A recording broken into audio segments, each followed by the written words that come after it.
My name is Gary Brado, and I'm a documentary filmmaker and an entrepreneur. The economy is in less than perfect shape, and when the jobs go away, there's nothing left to do but get up and get creative. And there are people all over America doing just that. It's estimated that up to 85% of new businesses fail. So I'm going coast to coast to hear the personal stories of the people who beat the odds and started a successful business from the ground up. This is Startup. The entrepreneurial spirit is alive and well. In Walsh College's Business Launch entrepreneurial community, consultants provide advice to aspiring business starters. More information available online.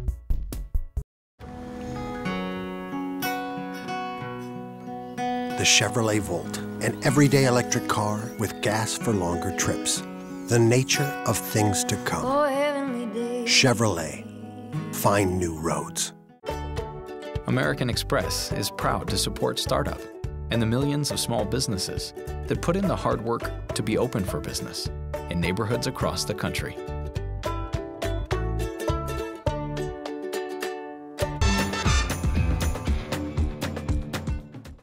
I'm on 2nd Avenue in Carmel, Indiana.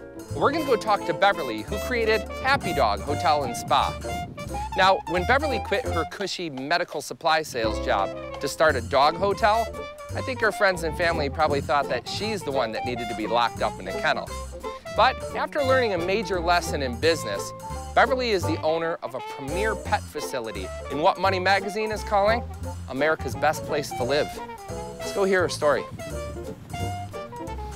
Americans are definitely dog lovers, with approximately 46% of all U.S. households owning at least one dog.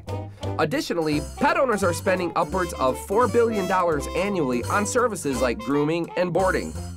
Beverly had to learn a few key lessons early on when it came to business, but once she was able to run her business on her terms, she was able to launch this unique take on pet care that's bringing in dog lovers from miles around.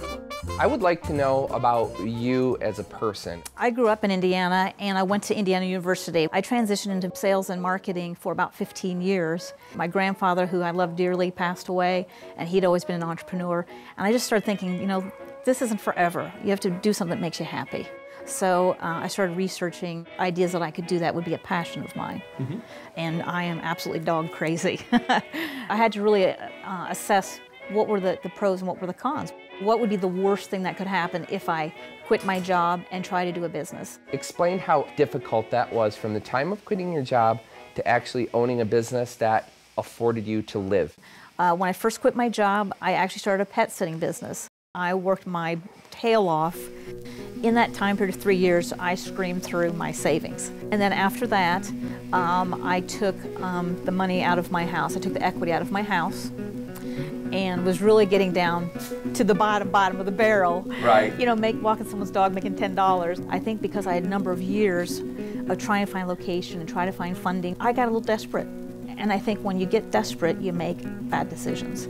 I started developing an actual business plan and started looking for a facility. I was looking at a particular building, and the gentleman who was the owner of the building, after seeing my business plan and what have you, actually approached me about joining as business partners. And so we ended up tearing down the warehouse and building a 10,000 square foot building, and I agreed to 49% ownership. And you can see where that goes from there. I opened and developed a very successful business. It was doing fantastically. And then that person made decisions that weren't in the best interest for me or the business. So I opted to walk from that. I learned so much, and I always feel it's so important that you remember that everything that you learn just makes you better. And so I moved forward and started again, same business plan, started over, and found this location. It's estimated that owners will spend $55.53 billion on their dogs in 2013. $5.54 billion of that is spent on pet services, specifically grooming and boarding. This does not look like your average dog daycare, dog hotel, spa, whatever you want to call it. I would like to know a little bit about the design. Truth of the matter is that I did design the whole thing. You did? Yeah, so I had a lot of fun doing it, and I sketch out plans, and I actually have the final sketch hanging in my office framed. I probably shouldn't know this, but is the wallpaper houndstooth? It is houndstooth. and yes, that is a little intentional. The spoof of the nature is that we are a little hotel and spa. When you come in, you feel like you're really in a little hotel, and then you realize, wait, this is for dogs. What are some of the unique specific things that you do here for the dogs? Well, we have some fun things that we do. We provide complimentary scrambled eggs in the morning for breakfast. It's included with their breakfast. And then we also have room service, which is a Kong toy filled with peanut butter. We also provide things like massages. We have one-on-one time where we spend extra loving time with one of the guests. Do you think the dogs know the difference? We know all the dogs, and the dogs in turn know us. They come in the door excited. In the morning times, the dogs are literally running to get into the daycare. The average basic expenses for owning a dog are around $1,600 per year, including an estimated $300 for kennel boarding and $621 for surgical visits. We're going to be doing a facial, a dog facial? Today we're going to do a blueberry facial on Lily. Okay. And what the blueberry facial does is it helps to whiten and brighten up the face. Okay. And of course it smells fabulous. So what's step one? How do we start? Let's go ahead and dig in here with poor Lily. All right. I'm sorry in advance, Lily. We're going to wet down her face. Look at poor Lily. All right, next we're just going to get 1 pump of blueberry. Okay. We're going to rub it all over her head. You want to give it a try? Lily, I'm sorry.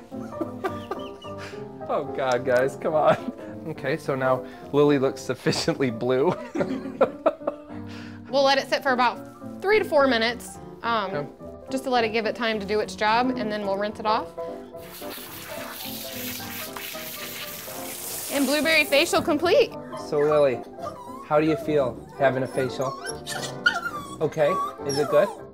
How long have you been coming to the Happy Dog? I started coming here in November.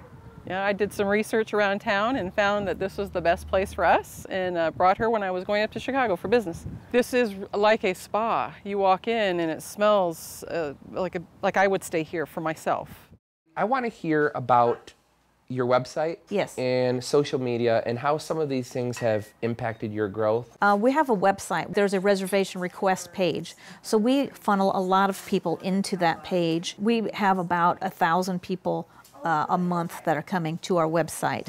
And that's really right now without doing any SEO, search engine optimization, or anything like that. So that's something that we're going to be starting up here in the next couple of months. We've been coordinating that. What advice do you have outside of this for people that have an idea, they're either working in corporate America, underemployed, unemployed, and have a passion for something? What is the one thing that you would want to say to them? I would say don't give up. Truly. Your dream is your dream for a reason. I think that we're all given certain gifts. Don't undervalue that. The thing that drove me, I would say, one of the things that drove me the most was I didn't want to be in my latter years of life and look back and say, I should have. Thank you so much for speaking with us today. Thank you. It's my today. pleasure, Gary. Thank you. You should never be afraid to let your ideas run free, or off the leash, if you will. Although it took a couple of years for Beverly to fully realize her vision, and her clients are constantly barking orders at her, she's running an incredibly viable, unique business, and she has tons of growth potential. For more information, log on to our website and click the link for Happy Dog. Visit our website at startup-usa.com and like us on Facebook and follow us on Twitter. What do you call organic food? What did they call organic food in 1950? No idea. Food. Exactly. Exactly.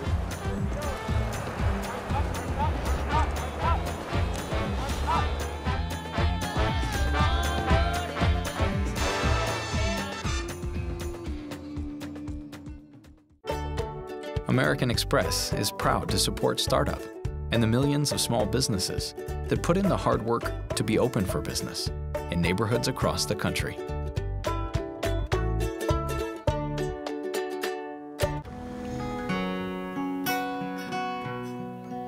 The Chevrolet Volt, an everyday electric car with gas for longer trips. The nature of things to come. Chevrolet, find new roads. The entrepreneurial spirit is alive and well In Walsh College's business launch entrepreneurial community, consultants provide advice to aspiring business starters. More information available online.